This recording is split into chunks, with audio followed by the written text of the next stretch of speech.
Get the latest movie reviews, Hollywood news, and inside views. It's time for Behind the Screens with Lights, Camera, Jackson on 107.7 GNA. Here he is. He is one of our favorite guests. He's on with us every Friday. Professional film critic, Lights, Camera, Jackson, about to take us behind the screens. Good morning, Jax. How are you on a Friday? I'm great, guys. On this May the 4th Be With You Day, people can buy tickets now for Solo, a Star Wars story, which opens up in 3 weeks. Wow. How do you think that's going to do?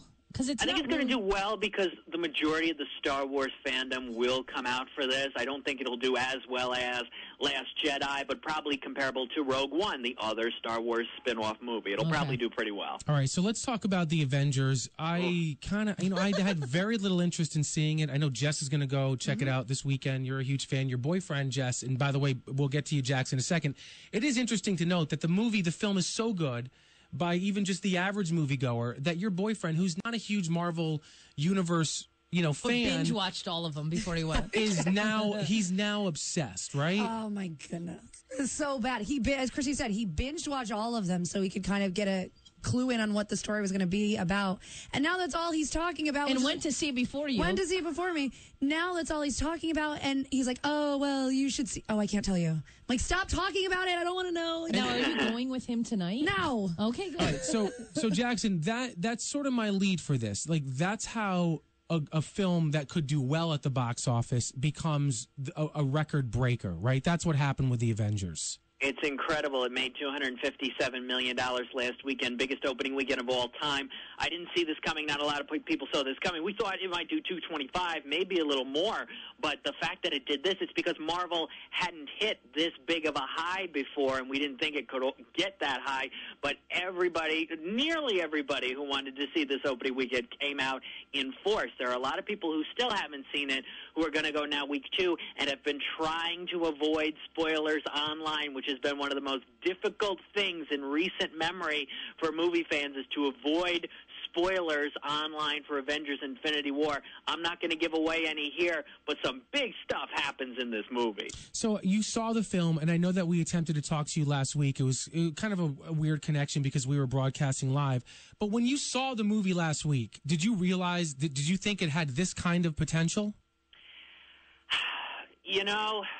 The final act is something we haven't seen before in one of these Marvel movies, and will be interesting for people who've already seen it once to decide if they want to see it a second time, if they want to go through all of this again. Yeah, but that's how I'll kind of leave it. But if you've seen it, I think you understand the point I'm making. I know, but here's my question, though, Jax. But when the average film goer went to the movies last weekend, they didn't know what was going to be. They didn't know about the ending that everybody is talking about. They just went to this movie because they were compelled to see it. Right? Right. And sometimes movies just take on a life of their own. And sometimes they go over to people's heads who are just average moviegoers. And sometimes they flop. I guess my question is, as somebody who you see every single movie, did you feel like this was something special when you walked out of the theaters last week? I mean, I could tell watching it and watching other people's reactions to what was happening. Even before the end, somebody stood up when something happened, a big surprise during the movie. Somebody stood up in shock.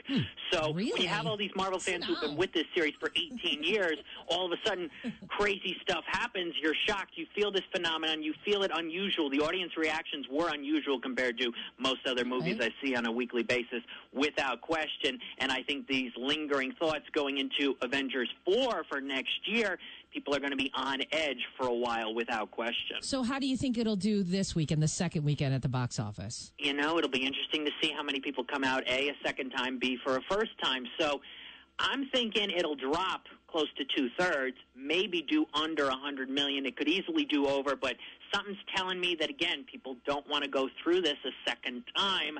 I think it'll do slightly under $100 million. All right, I'll take the over on that, and we'll go double or nothing on the bet that I haven't paid off from the Super Bowl bet. Super Bowl. You still haven't? Stop admitting that.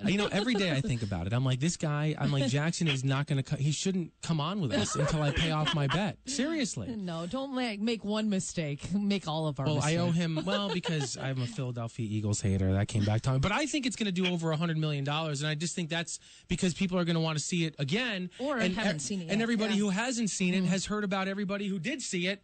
and it's going up against Tully, which might be a good film, Jackson. But like how many people are really excited about seeing Tully? Yeah, it's going to make like $5 million, seriously. Yeah, but it seriously. looks like a very good film.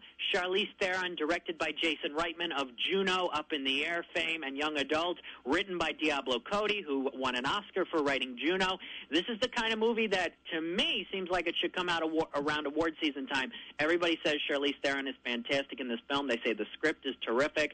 It's about a nanny who sort of comes and helps take care of Charlize Theron's character's children. It's a modern take on motherhood and Mary Poppins a little bit here with the indie dramedy feel. I'm going to go see this today. My review will be up later today. All right, and we have 30 seconds left. By the way, did you see the really pretty funny trailer? I love the Deadpool 2 trailers. I can't get enough of them. How about the Celine Dion song that was released yesterday? And Ashes, and the character is in there dancing. Have you seen that trailer? It's pretty funny.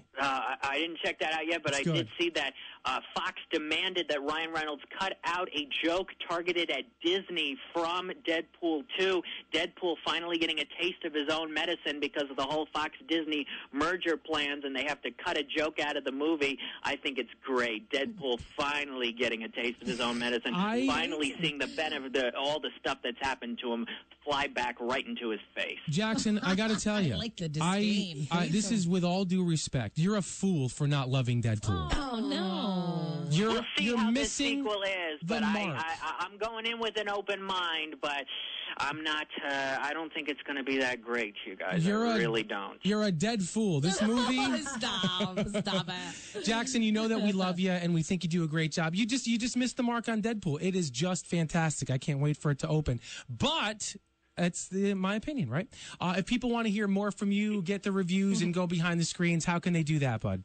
Lights-camera-jackson.com, Twitter at LCJ Reviews. Also, quickly, one of the big new movies opening up is the Overboard remake with Anna Faris. Wow. I don't think that'll make more than about maybe $8 million this weekend as well. Thank you, buddy, and I say that with love, all due respect. Peace out. Peace out. He's mad.